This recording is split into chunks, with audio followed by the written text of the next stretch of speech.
Halo semuanya, balik lagi di channel Rudi Iskia. Di video kali ini aku akan bahas satu saham yang sangat-sangat menarik, yaitu saham Suni. Kalian bisa lihat di layar ya, nama perusahaannya Sunindo Pratama. Oke, kalau kita lihat chart, ini menarik sekali ya. Ini ada chart candle hijau yang sangat panjang ya. Kalau dia tembus di atas 700, itu udah pasti terbangnya gila-gilaan ya.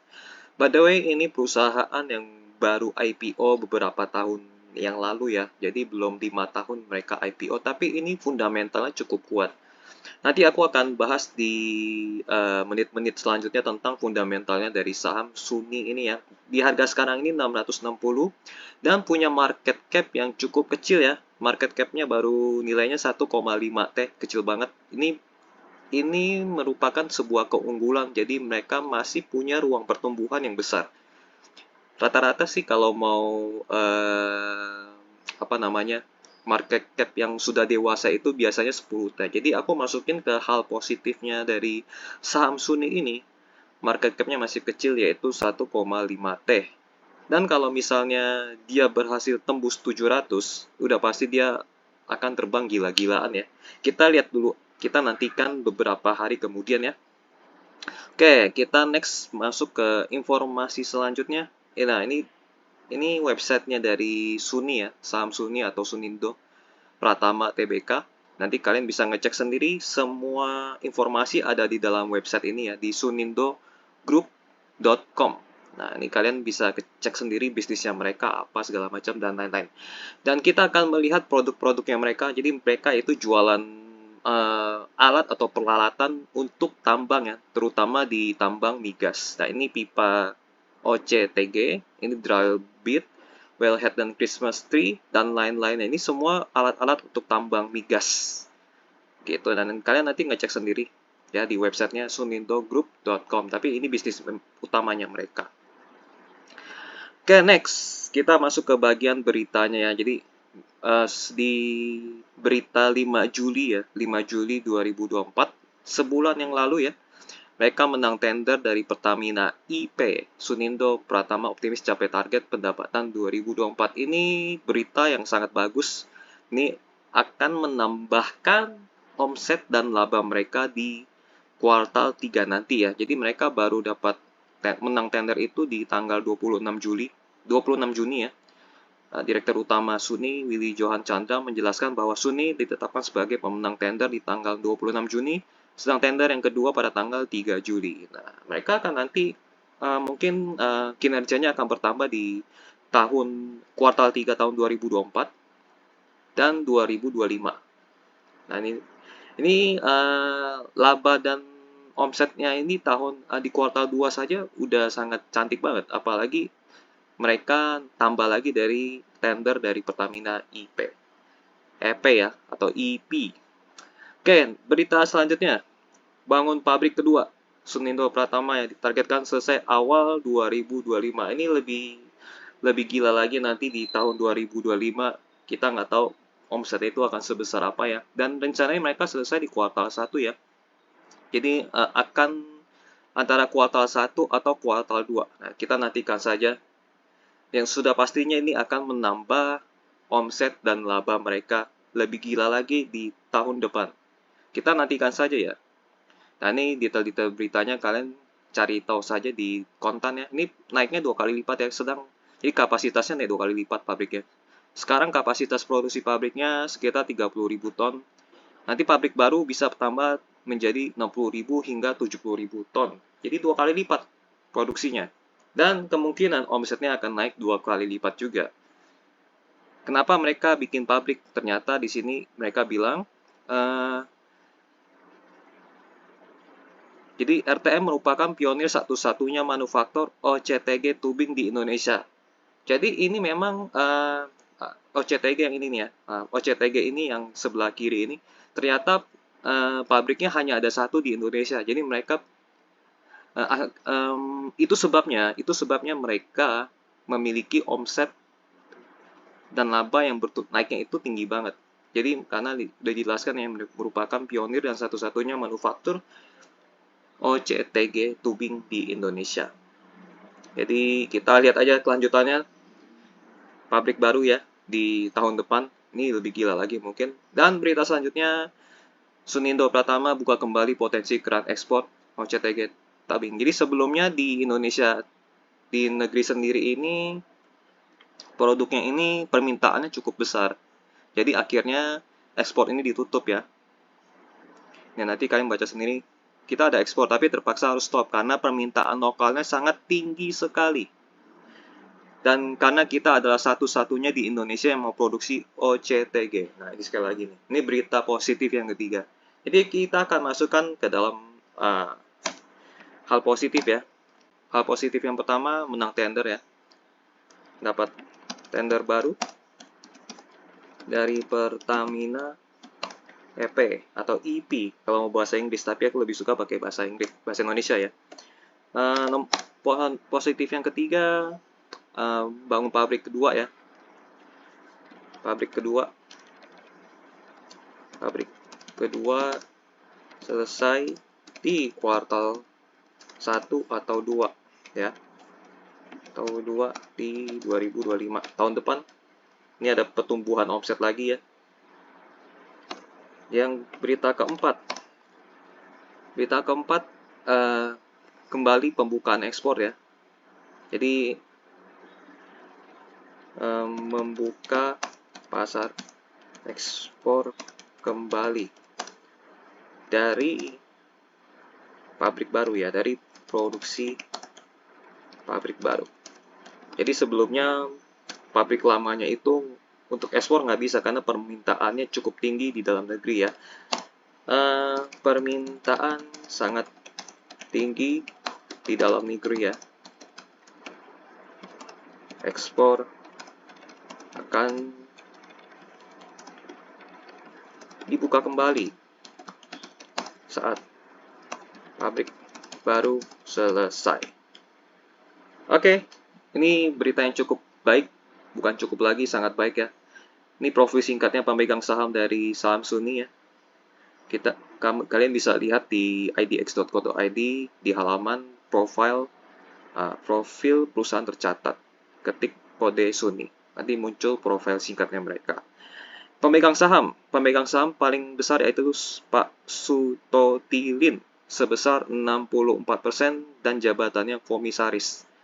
Menariknya, ketika aku ini pengendalinya Sutolin ya, udah pasti dia yang mengatur-ngatur segala hal. Menariknya ketika aku ketik kasus Sutolin, nggak ketemu satu kasus yang negatif ya. Jadi kalau kalian mau ngecek sebuah perusahaan atau orang pengendalinya itu ada kasus atau enggak, ketika ya kasus nama orangnya ya, kasus Sototilin, ternyata nggak ketemu satu kasus pun.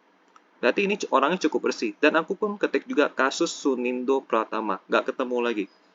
Berarti ini untuk sementara manajemen bersih ya. Pengendali tidak ada kasus yang negatif. Atau kasus-kasus yang korupsi segala macam nggak ada. Berarti indikasi pertamanya ya. Terindikasi jujur. Atau orang bersih, lebih tepatnya orang bersih. Kalau kalian ngecek ada kasus atau enggak, biasa carinya di Google ketika ada kasus nama orang atau nama pengendalinya ya. Jadi aman, tidak ada kasus yang aneh-aneh. Oke, data selanjutnya, dan menarik, mereka baru IPO di tahun berapa?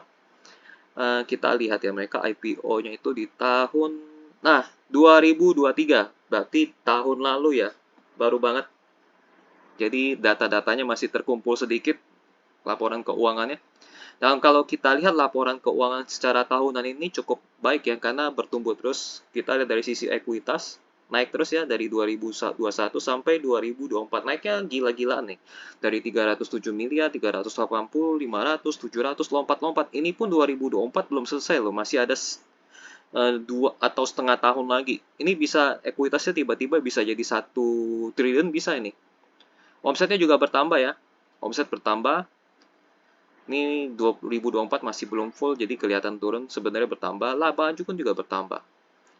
Haruskah lebih banyak positifnya?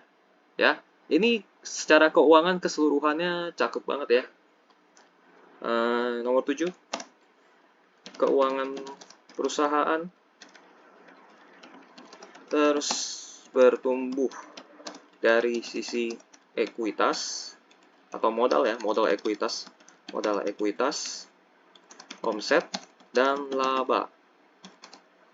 Pertumbuhannya di atas 20% atau mendekati 50% ya. Bahkan kalau kita lihat ini labanya, kalau misalnya mau full year bisa-bisa ini naik 100% labanya ya. Ini kalau mau full year sekaligus, ini perkiraan labanya naik 100%, omsetnya di atas 50%. Nah, kita lihat ya, di sini kan ada dapat ini yang kuartal 2 ini 2024, kita lihat tabel yang bawah yang aku tandain dengan warna biru. Ini biru-biru ini Pertamina masih belum pegang. Bagaimana jika mereka pegang Pertamina? Omsetnya jadi berapa di sini? Omset mereka dan laba mereka jadi berapa ketika ada tender dari Pertamina? Dan 2025 ada pabrik baru yang kapasitasnya naik 2 kali lipat ya. Omsetnya jadi berapa? Labanya jadi berapa? Kalian bisa berimajinasi sendiri jadi berapa. Kita tunggu ya laporan per kuartalnya ke depan bagaimana. Jadi aku udah punya pegang barangnya sedikit. Tinggal kalau misalnya hasilnya bagus aku tambah, tapi kalau hasilnya jelek atau biasa aja mungkin aku keep. Jadi mereka pertumbuhannya slow. Tapi aku yakin sih kalau dua ini masuk pertumbuhannya gila. Gitu. Oke. Next, kita masuk ke bagian laporan keuangan terbaru ya. Yang kuartal 2-nya mereka 2024 Juni, 30 Juni 2024. Kita lihat secara detail ya, nggak detail-detail banget ya, lumayan detail tapi nggak terlalu detail. Kita akan bandingkan aset lancar mereka dengan jumlah liabilitas jangka pendek untuk mengukur apakah utang jangka pendeknya mereka bisa dibayar dengan uang cash atau tidak. Kita lihat ya, jumlah utang jangka pendek mereka itu 100, kita bulatin aja ya, 149 miliar.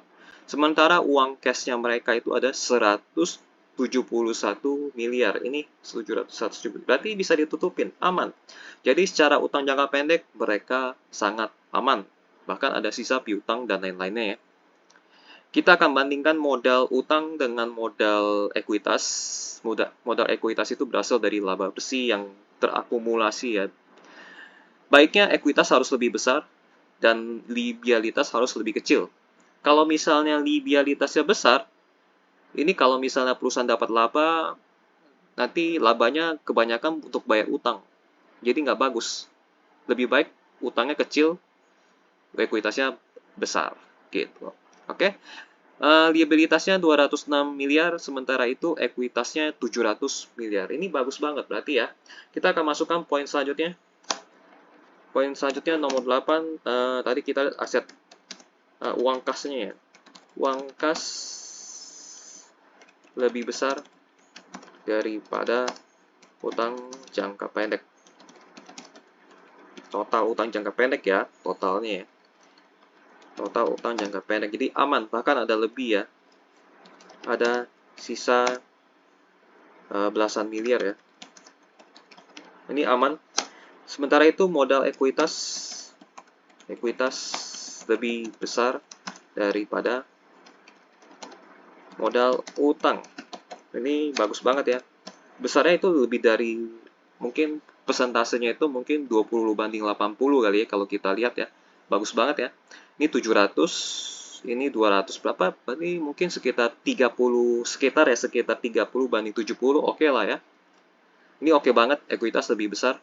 Nanti kalau mereka menghasilkan laba, masuknya ke ekuitas, bukan bayar utang lagi. Gitu.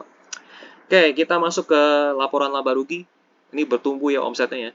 Omsetnya, penjualannya bertumbuh dari 263 miliar naik ke 522 miliar. Ini hampir mungkin sekitar kisaran 90% lah ya. Omset naik sekitar 80 sampai 90%. Wah, ini gila banget ya. Ini gila banget. Ini omsetnya naiknya banyak banget ini. Ya, terbukti ya dengan statementnya mereka bahwa apa namanya, permintaan di Indonesianya cukup tinggi, sampai-sampai mereka menutup keran ekspornya mereka. Terbukti lah. Dan itu sebabnya mereka bangun pabrik baru, karena permintaannya sangat tinggi. Oke, jadi laporan keuangannya sama beritanya itu inline. Bener berarti. Oke, kita masuk ke bagian laba bersih ya. Kita lihat ini, margin ya. Margin lumayan ya. 522 masuk. Beban pokok penjualan 332 dan sisa laba brutonya 189. Jadi kira-kira margin laba kotor cukup tinggi ya, kisaran 40% lah ya. Ini kalau kisarannya 40% itu oke. Kalau misalnya di bawah 30% kurang oke ya. Kalau ini kisaran 40%. Kita lihat bagian labanya naik 100% lebih ya. Kalau 100% kan harusnya 88 lah ya. 88 atau 90, tapi ini jadi 123 miliar. Jadi laba bersih naik 100% lebih. Ini gila ya. Ini karena omsetnya naik hampir 100%, otomatis laba bersih naik 100% lebih ya, bahkan lebih. Ini cakep banget dari sisi laporan keuangan. Laporan laba rugi lebih tepatnya. Kita bagian masuk arus kas ya. Arus kas tahun lalu di kuartal 2-nya itu minus, tapi kuartal 2 tahun ini masuk ya. Arus kas di bagian poin 12-nya, arus kas operasional ya, Mak. Operasional positif ya, positif 100 miliar. Ini bagus banget. Ya oke sih, overall. Jadi secara keseluruhan, tapi sebelum itu kita mau lihat detail dulu ya. Di nomor 24 penjualan, kita lihat apa yang naik ya, 24. Kita cari nomor 24. 24. Nah, ini dia. Nah, kita lihat ya. Oil Country Tubular Goods. Nah, ini yang mendongkrak ya. Di tahun lalu itu di kuartal 2-nya 225 miliar. Namun di tahun ini naik 493 miliar, naik banyak. Oil Country Tubular Goods. Nah, ini tadi nih. OCTG. Ini pipa ya, pipa untuk migas. Ini naik banyak. Ini produk utama mereka. Oke, itu aja ya. Kesimpulannya cukup bagus ya. Jadi secara keseluruhan ini bagus. Hal negatif tidak ada ya kalau kita lihat, untuk sementara hal negatif tidak ada. Sama sekali tidak ada. Resiko. Nah, tentu saja ini ada resiko. Resikonya ada terletak pada kalau kegiatan tambang migas berkurang secara secara nasional maupun secara global, kalau berkurang tentu saja ini berdampak negatif ke kegiatan mereka ya, maka akan berdampak negatif. Tapi resikonya masih belum kelihatan karena mereka masih bangun pabrik baru dan permintaannya masih tinggi. Jadi kegiatan migas tentu saja tidak berkurang ya, bahkan bertambah kalau kita lihat ya. Jadi ini resikonya belum kena sama sekali, belum kena lah ya. Masih kecil persentasenya untuk mereka rugi. Oke, secara kesimpulan sangat positif ya dari keuangan, manajemen, dan bisnis atau prospek bisnis ya, lebih tepatnya, dan prospek bisnis. Semuanya positif. Jadi ini cocok untuk investasi ya, investasi jangka pendek maupun jangka panjang. Oke, aku rasa sekian untuk saham Suni ini ya. Dari price chart pun ini juga sangat menarik. Kalau tembus 700 sudah pasti terbangnya gila-gilaan. Aku nggak tahu terbangnya bisa sampai berapa. Aku sih targetnya 2000, tapi semoga bisa ke 2000. Oke, sampai jumpa di video lainnya. Semoga aku bisa ketemu saham menarik lainnya ya. Sampai jumpa ya. Bye-bye.